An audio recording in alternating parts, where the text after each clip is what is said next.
നമസ്കാരം, പ്രൈം ടുഡേയിലേക്ക് സ്വാഗതം. നോക്കാം ഇന്നത്തെ പ്രധാന വാർത്തകൾ.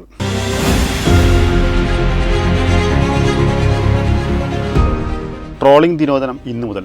മത്സ്യത്തൊഴിലാളികൾക്ക് വറുതിക്കാലം.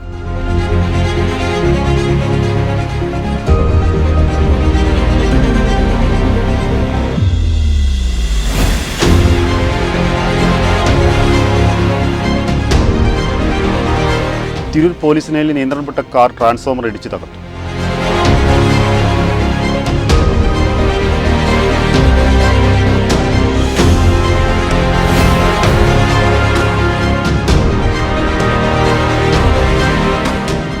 താനാളൂരിൽ +2 വിദ്യാർത്ഥിനി മരണപ്പെട്ട നിലയിൽ.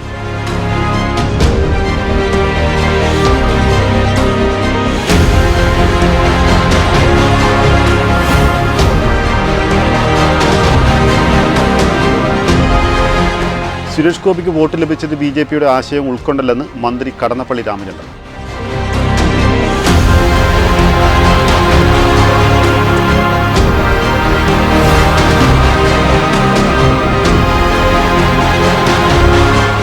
ജോലി തേടിപ്പോയ തെയ്യാല സ്വദേശിയായ യുവാവ് മ്യാൻമാറിൽ സൈബർ തട്ടിപ്പ് സംഘങ്ങളുടെ തടവിൽപ്പെട്ടതായി പരാതി.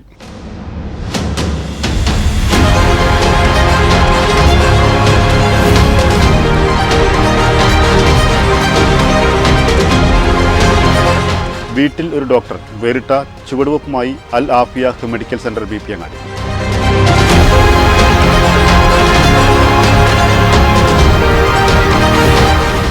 വിശദമായ വാർത്തകൾ. തീരത്ത് വീണ്ടും വറുതിയുടെ കാലം. ഞായറാഴ്ച അർദ്ധരാത്രി ട്രോളിംഗ് നിരോധനം ആരംഭിക്കും. മത്സ്യക്ഷാമവും കാലവർഷക്കെടുതികളും മത്സ്യത്തൊഴിലാളികൾക്ക് കടുത്ത വെല്ലുവിളി ഉയർത്തുന്നതിനിടയിലാണ് ട്രോളിംഗ് നിരോധനം കൂടി തുടങ്ങുന്നത്. മഴ ശക്തമായതിനാൽ ആഴ്ചകളായി മത്സ്യബന്ധനം നടത്താനാവാതെ കഴിയുമ്പോഴാണ് മത്സ്യത്തൊഴിലാളികൾക്ക് വറുതിയുടെ നാളുകൾ ഒരുക്കിക്കൊണ്ട് ട്രോളിംഗ് നിരോധനം കൂടി വന്നത്. ട്രോളിംഗ് നിരോധന കാലയളവിൽ സൗജന്യ റേഷൻ ലഭിച്ചിരുന്നു. മത്സ്യത്തൊഴിലാളികളുടെ പ്രജനനകാലം കണക്കിലെടുത്ത് ജൂലൈ 31 വരെയാണ് നിരോധനം. ഈ സമയത്ത് കരയിൽ നിന്ന് 12 നോട്ടിക്കൽ മൈൽ വരെയുള്ള മേഖലയിൽ മീൻ പിടിക്കുന്നവർക്ക് കർശന നടപടിയുണ്ടാവും. ട്രോളിംഗ് നിരോധന കാലയളവിൽ തീരക്കടലിൽ മത്സ്യബന്ധനം നടത്താൻ ചെറുവള്ളങ്ങൾക്ക് നിരോധനമില്ല. വെട്ടം ന്യൂസ്, തിരൂർ. തിരൂർ പോലീസ് ലൈനിൽ നിയന്ത്രണപ്പെട്ട കാർ ട്രാൻസ്ഫോമർ ഇടിച്ച് തകർത്തു. ശനിയാഴ്ച രാത്രി 11 മണിയോടെയാണ് സംഭവം. പൊന്നാനി സ്വദേശികൾ സഞ്ചരിച്ച കാറാണ് അപകടത്തിൽപ്പെട്ടത്. ശനിയാഴ്ച രാത്രി 11 മണിയോടെയാണ് സംഭവം. പൊന്നാനി സ്വദേശികൾ സഞ്ചരിച്ച കാറാണ് അപകടത്തിൽപ്പെട്ടത്.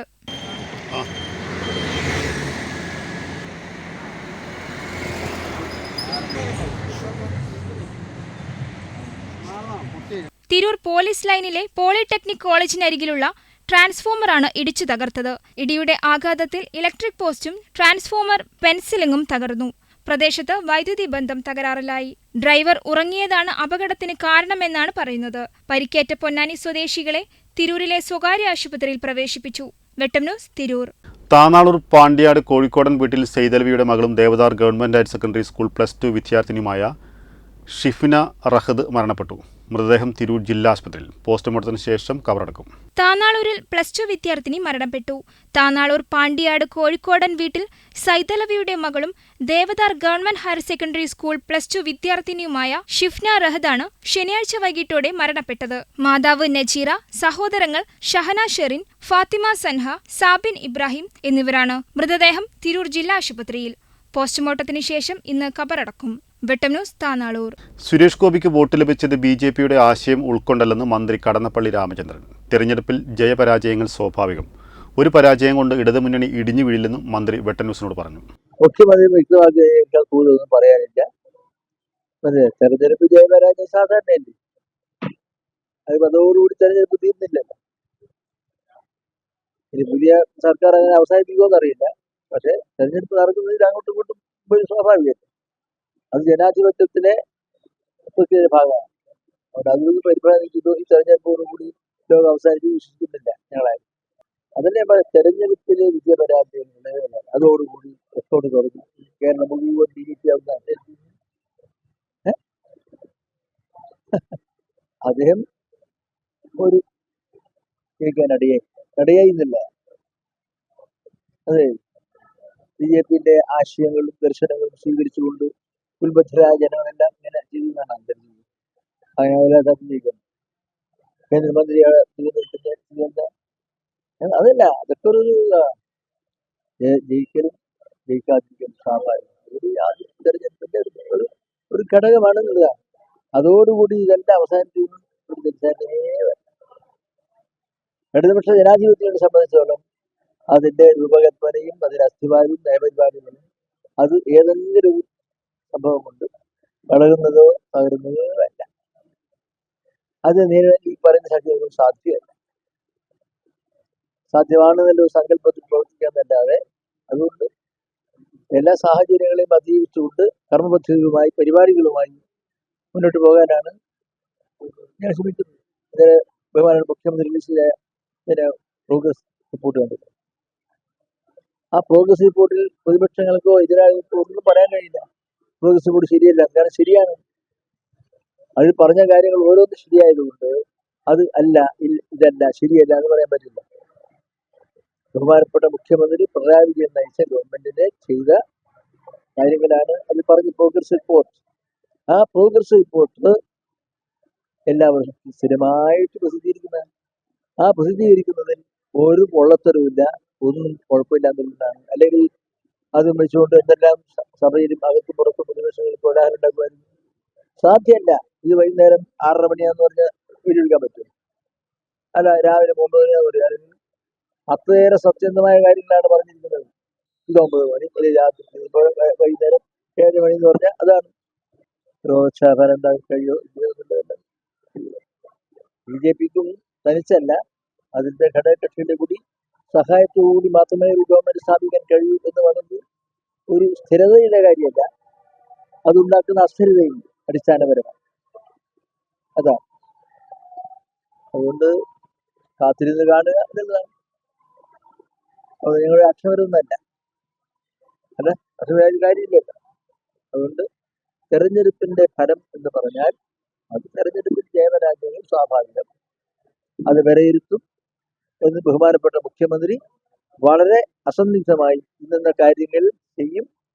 തെരഞ്ഞെടുപ്പ് കാര്യങ്ങളെ കുറിച്ച് വിലയിരുത്തുന്നത് ഇങ്ങനെയായിരിക്കും അദ്ദേഹം പറഞ്ഞിരുന്നു.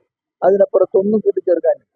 ജോലി തേടിപ്പോയ തെയ്യാല സ്വദേശിയായ യുവാവ് മ്യാൻമാറിൽ സൈബർ തട്ടിപ്പ് സംഘങ്ങളുടെ തടവിൽപ്പെട്ടതായി പരാതി. തട്ടിപ്പ് സംഘം യുവാവിനെ ഓൺലൈനിൽ നിയമവിരുദ്ധ പ്രവർത്തനങ്ങൾക്ക് പ്രേരിപ്പിക്കുന്നതായും മർദ്ദിക്കുന്നതായും യുവാവ് കുടുംബത്തിന് അയച്ച വാട്സപ്പ് സന്ദേശത്തിൽ പറയുന്നു. ദുബായിൽ നിന്ന് പരിചയപ്പെട്ട കണ്ണൂർ സ്വദേശിയായ സുഹൃത്ത് വഴിയാണ് യുവാവ് ജോലിക്കായി മ്യാൻമറിലെത്തുന്നത്. തായ്ലാന്റ് എയർപോർട്ട് വഴിയാണ് മ്യാൻമാർ എത്തിയത്. 2 ദിവസത്തിനു ശേഷമാണ് യുവാവ് തട്ടിപ്പ് സംഘത്തിൽ അകപ്പെട്ട വിവരം ബന്ധുക്കൾ അറിയുന്നത്. ഇന്റർനെറ്റ് വഴിയുള്ള നിയമവിരുദ്ധ പ്രവർത്തനങ്ങൾക്കാണ് സംഘം ഇവരെ ഉപയോഗപ്പെടുത്തുന്നത് എന്നാണ് വിവരം. ടാർഗറ്റ് പൂർത്തിയാക്കിയില്ലെങ്കിൽ ക്രൂരമായി മർദ്ദനവും ഷോക്കടിപ്പിക്കുകയും ചെയ്യുകയാണെന്നും യുവാവ് ബന്ധുക്കൾക്ക് വാട്സപ്പ് സന്ദേശത്തിൽ പറയുന്നു. മലപ്പുറം സ്വദേശികൾക്ക് പുറമെ തൃശൂർ, ആലപ്പുഴ എന്നിവിടങ്ങളിൽ നിന്നുള്ള മലയാളികൾ ഉൾപ്പെടെ ഇവിടെ കുടുങ്ങിക്കിടക്കുന്നതായാണ് വിവരം. ജോലി വാഗ്ദാനം ചെയ്താണ് ഈ വാക്കുകൾ ഇങ്ങോട്ടെത്തിക്കുന്നത് എന്നാണ് വിവരം. സംഭവത്തിൽ കുടുംബം ജില്ലാ പോലീസ് മേധാവിക്കും DGPക്കും പരാതി നൽകി. വെട്ടം ന്യൂസ്, താനൂർ.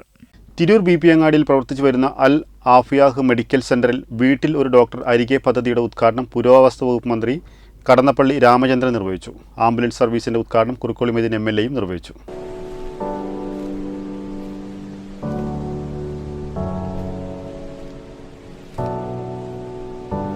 പ്രായാധിക്യവും ജീവിതശൈലി രോഗങ്ങളും മറ്റുമായി കിടപ്പിലായ രോഗികൾക്ക് ആശ്വാസമായി അരികെ പദ്ധതി അൽ ആഫിയാഹ് മെഡിക്കൽ സെന്ററിൽ പ്രവർത്തനം ആരംഭിച്ചു. പദ്ധതിയുടെ ഉദ്ഘാടനം പുരാവസ്തു വകുപ്പ് മന്ത്രി കടന്നപ്പള്ളി രാമചന്ദ്രൻ നിർവഹിച്ചു.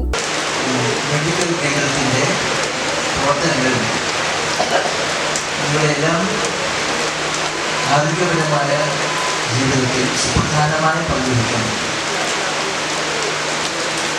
ഒരിക്കൽ എന്നും എപ്പോഴും വീട്ടിലുള്ള ഡോക്ടർ ഒരു വെളിപ്പാടറിയെ നിങ്ങളുടെ ആരോഗ്യപരമായ ഈ പ്രശ്നങ്ങളും വീടിനോട് കേട്ട് കഴിഞ്ഞാൽ. ആംബുലൻസ് സർവീസിന്റെ ഉദ്ഘാടനം കുറുക്കോളി മൊയ്തീൻ MLAയും നിർവഹിച്ചു. മണ്ഡലത്തിലെ MLA കൂടിയാണ് എന്ന പരിഗണന കൂടി നൽകി ഇതിന്റെ ഉദ്ഘാടനത്തിന് വേണ്ടി കൊണ്ടുവന്നതിന്റെ സന്തോഷം ഞാൻ ആദ്യമായി മന്ത്രിയായതിനു ശേഷം ആദ്യമായാണ് നമ്മുടെ മണ്ഡലത്തിലേക്ക് വരുന്നത്. ഇവിടെ സ്വാഗത ഭാഷണമൊക്കെ കഴിഞ്ഞുവെങ്കിൽ നിങ്ങളുടെ എല്ലാവരുടെയും പേരിൽ ഈ മണ്ഡലത്തിലേക്ക് ഒരിക്കൽ കൂടി ഞാൻ അദ്ദേഹത്തിന് സംസാരം കഴിഞ്ഞുവെങ്കിലും സ്വാഗതം ചെയ്യുകയാണ്. പള്ളികളോടൊക്കെ എനിക്ക് വലിയ ഇഷ്ടമാണ്. കർത്തപ്പള്ളിയോടും. ഓട്ടോ തൊഴിലാളികൾക്കുള്ള സൗജന്യ പ്രിവിലേജ് കാർഡിന്റെ ഉദ്ഘാടനം PAC മുൻ അംഗം മുസ്തഫയും നിർവഹിച്ചു. മുസ്മക് തൂമി അധ്യക്ഷത വഹിച്ചു. മാനേജർ റബീൽ അഹമ്മദ്, വാർഡ് മെമ്പർ ചിത്ര, ആരിഫ്, രാഷ്ട്രീയ സാംസ്കാരിക സാമൂഹിക രംഗത്തെ പ്രമുഖർ എന്നിവർ സംബന്ധിച്ചു. അല്ലാഫിയ മെഡിക്കൽ സെന്ററിൽ നമ്മളിപ്പോൾ നോർത്ത് വിപിയങ്ങാടിൽ ഇവിടെ ഇത് തുടങ്ങിയിട്ട് ഏകദേശം ഒരു 1.5 വർഷമായിക്കൊണ്ടിരിക്കുന്നു. അപ്പോൾ നമ്മൾ ഇവിടുത്തെ നാട്ടുകാർക്ക് ഈ ഒരു വിപിയങ്ങാടിന് നല്ലൊരു ആംബുലൻസ് സേവനം നമുക്ക് ഇതുവരെ കണ്ടിട്ടില്ല. ഇവിടെ അങ്ങനെ വണ്ടികൾ കുറവാണ്. അങ്ങനെയാണ് നമ്മളൊരു ആംബുലൻസ് തുടങ്ങാന്നുള്ള രീതിയിൽ ഇപ്പോൾ ഇന്നിപ്പോൾ MLA വന്ന് നമുക്ക് അതിൻ്റെ ആംബുലൻസിൻ്റെ ഉദ്ഘാടനം നിർവഹിക്കുകയുണ്ടായി. അതേപോലെ തന്നെ തലക്കാട് പഞ്ചായത്തിലാണ് മലപ്പുറം ജില്ലയിൽ ഏറ്റവും കൂടുതൽ വീട്ടിൽ ഇങ്ങനെ കിടപ്പിലായിട്ട് കിടക്കുന്ന പാലിയേറ്റീവ് പേഷ്യൻസ് ഒരുപാടുള്ളത് തലക്കാട് പഞ്ചായത്തിലാണ്. അപ്പോൾ അതിൻ്റെ ഒരു അടിസ്ഥാനത്തിൽ നമ്മളിവിടെ കൊണ്ടുവന്ന ഒരു പദ്ധതിയാണ് അരികെ എന്നുള്ള ഹോം കെയർ പദ്ധതി. അപ്പോൾ അതിൻ്റെ ഉദ്ഘാടനം ഇന്നിവിടെ നമ്മളെ മന്ത്രി കടന്നപ്പള്ളി രാമചന്ദ്രൻ ഉദ്ഘാടനം ചെയ്യുകയുണ്ടായി. പദ്ധതിയിൽ ഉൾക്കൊള്ളുന്ന എന്താണെന്ന് വെച്ചിട്ടുണ്ടെങ്കിൽ പേഷ്യൻസിന് വീട്ടിൽ ചെന്നിട്ട് നമ്മൾ എന്ത് ചെയ്യുന്നു, ഡോക്ടറായാലും നഴ്സായാലും ഒക്കെ 1 വർഷത്തോളം നമ്മൾ ഈ സേവനം എന്ത് ചെയ്യുന്നു, ഫ്രീ ആയിട്ട് കൊടുക്കുകയാണ് ചെയ്യുന്നത്. ചെറിയൊരു രജിസ്ട്രേഷൻ ചാർജ് ഉണ്ടാവും. അതേപോലെ തന്നെ ഈ ഒരു വീട്ടിൽ വന്ന് എടുക്കുന്ന സേവനം എടുക്കുന്ന പേഷ്യൻസിന് നമുക്ക് ആംബുലൻസ് സൗകര്യം സൗജന്യമായിട്ട് കൊടുക്കുന്നതായിരിക്കും. അതുപോലെ മരുന്ന് കാര്യങ്ങൾക്കൊക്കെ ഒരു 40-45% എന്തുണ്ട് ഡിസ്കൗണ്ട് കൊടുക്കുന്നുണ്ട്. അങ്ങനെയാണ് ഈ ഒരു 2 പദ്ധതി. അതേപോലെ തന്നെ തലക്കാട് ഗ്രാമപഞ്ചായത്തിലുള്ള മുഴുവൻ ഓട്ടോ തൊഴിലാളികൾക്ക് നമ്മളൊരു പ്രിവിലേജ് കാർഡാണ് ഇവിടെ ഏർപ്പെടുത്തിയത്. ഇതും തികച്ചും സൗജന്യമാണ്. കാർഡിലുള്ളത് എന്താണെന്ന് വെച്ച് കഴിഞ്ഞാൽ അവർക്കും അവരുടെ കുടുംബത്തിനുള്ള ക്ഷേമം നമ്മൾ വളരെ നല്ല രീതിയിൽ പൈസ കുറവ്, അതായത് ഇപ്പോൾ ഒരു 1000 രൂപ നിങ്ങൾക്ക് പുറത്ത് ഡോക്ടറെ കാണിക്കാൻ എടുക്കുന്നുണ്ടെങ്കിൽ ആ ഫാമിലിക്ക് നമുക്ക് ഒരു 500-600 രൂപയ്ക്ക് എന്ത് ചെയ്യാൻ പറ്റും, ഈ ഒരു സേവനം കൊടുക്കാൻ പറ്റും. അതാണ് ആ കാർഡിൽ നമ്മൾ ഉദ്ദേശിക്കുന്നത്. ഇങ്ങനെ ഒരു 3 പരിപാടിയാണ് നമ്മളിവിടെ ആവിഷ്കരിച്ചിട്ടുള്ളത്. അരികെ പദ്ധതിയിൽ അംഗത്വമെടുക്കുന്നവർക്ക് 3 കിലോമീറ്റർ ചുറ്റളവിൽ ആംബുലൻസ് സേവനം തികച്ചും സൗജന്യമായിരിക്കും. ഡ്രസ്സിംഗ്, ഡോക്ടറുടെ പരിശോധന, ECG, BP checking, lab test, injection തുടങ്ങിയവ പരിചയസമ്പത്തുള്ള നഴ്സുമാരുടെയും ഡോക്ടർമാരുടെയും നേതൃത്വത്തിൽ വീട്ടിൽ വന്ന് ചെയ്തു കൊടുക്കും.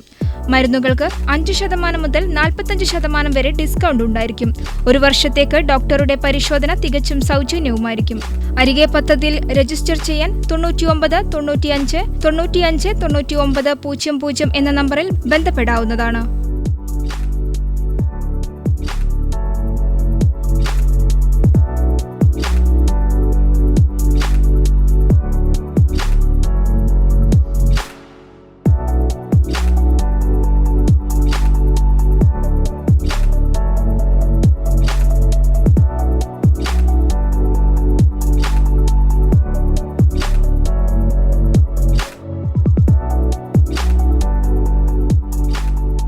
ബിസിനസ് ഡെസ്ക് വെട്ടം.